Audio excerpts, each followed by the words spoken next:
And so this is a patient of mine that had, he was 64 and he had well-controlled diabetes, missing his upper left premolar. So since he's well-controlled, should we change our treatment protocol? Do we need to? And so this is him, again, missing a premolar, upper premolar.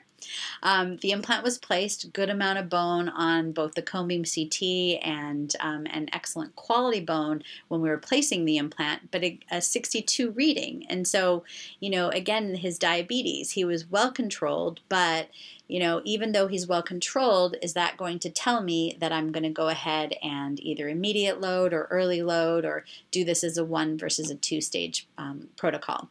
And you can still appreciate and understand that the highest reason for implant failure is still infection. And not only do diabetics have impaired osteoblast function and healing, but they have a higher risk of infection. And so in a patient like this, do I want to go and do the more conventional protocol, or do I want to push the envelope a little? And as you may or may not know, either by knowing me or knowing this presentation already, probably I'm going to be a little bit more conservative.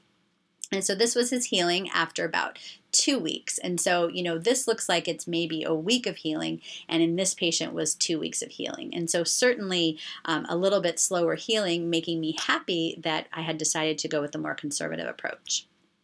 And then at the time when we delivered his provisional restoration, the ISQ value had increased to 75. So definitely giving me confidence and making me glad that we did this delayed, this 2-stage protocol rather than 1 stage.